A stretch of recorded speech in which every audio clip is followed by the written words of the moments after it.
Tem um conhecido meu que ele tratava há muitos anos de depressão, sabe? E aí, quando ele passou por vários médicos, e aí uma vez o médico conseguiu diagnosticar ele, que na realidade ele tinha era bipolaridade. Outro problema sério. Queria que você comentasse um pouco sobre a bipolaridade, como que... Muitas vezes... Confusão as confusões de diagnóstico. Isso. A depressão... Aí a depressão, ela né, divide em depressão unipolar e bipolar. E muitas vezes um diagnóstico errado não vai ter êxito, né? Então é como se eu alimentasse o transtorno ao invés de tratar o transtorno. Muitas vezes, muitos profissionais da psiquiatria, eu falo que o médico, ele também precisa ter o talento de Deus para exercer, porque ele vai principalmente com relação à saúde mental. Então, assim, são pouquíssimos os exames que identificam. Então, por exemplo, na depressão vai talvez alterar o lítio, vitamina D, né?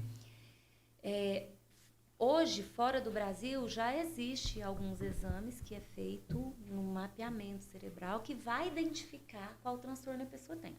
Mas no Brasil ainda não tem. Esse é um ponto.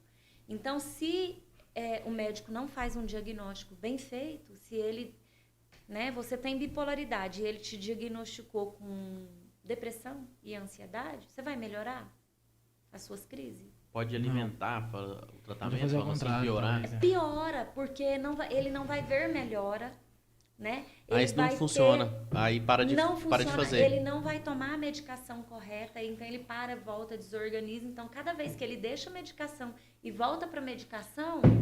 Piora mais ainda, né? Ele alimenta... É como se fosse uma gripe, por exemplo. Se você está tomando um remédio para a gripe lá e você não termina o processo correto, a próxima gripe ela vem para arrebentar.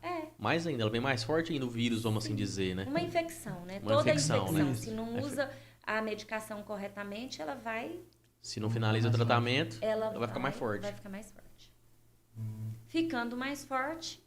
Maior a dosagem precisa... Para conter. Maior tempo também de tratamento, entendeu? Então, é muito melindroso, né? E o psicólogo, ele entra justamente porque você vai numa consulta médica, você vai ficar 40 minutos, 1 hora com o médico. Dá tempo de você contar a sua vida todinha? Nunca. Não dá. Não dá. E aí você já sai de lá Medicado, verdade. Então, qual a chance de erro? Existe uma chance de errar, porque numa consulta, só difícil. como que, né? Então, o médico precisa ser muito talentoso para extrair, pegando os ganchos do paciente e extrair as informações ali que ele precisa para fechar um diagnóstico. Muitas vezes não consegue fechar, ele vai te dar uma medicação paliativa para que os seus sintomas reduzam, né, até o retorno, e assim vai fazendo retornos até ele conseguir fechar o diagnóstico. Então, às vezes demora um pouco mais. No caso de comorbidades, por exemplo, eu posso ter depressão e ter 3, 4 comorbidades. E aí? Aí o meu tratamento vai ter eficácia? Enquanto eu não descobrir quais são as comorbidades e entrar com a medicação correta, eu não vou ter 100% de êxito no meu tratamento. O psicólogo entra justamente aí. Então, como ele vê o paciente uma vez por semana ou até mais nas situações de crise, ele consegue fazer um mapeamento da abordagem da terapia cognitivo-comportamental. Porque tem abordagem que trabalha o aqui e agora. Por exemplo, a Gestalt trabalha o aqui e agora. O que você está sentindo agora. Mas veja só, você teve uma crise de ansiedade pelo aqui e agora, que estava acontecendo no mundo, no Brasil e no mundo, né? Mas será que a causa da sua ansiedade foi só o Covid? Se ela já existia? E ela foi só o gatilho. Isso. Se o Covid foi só o gatilho.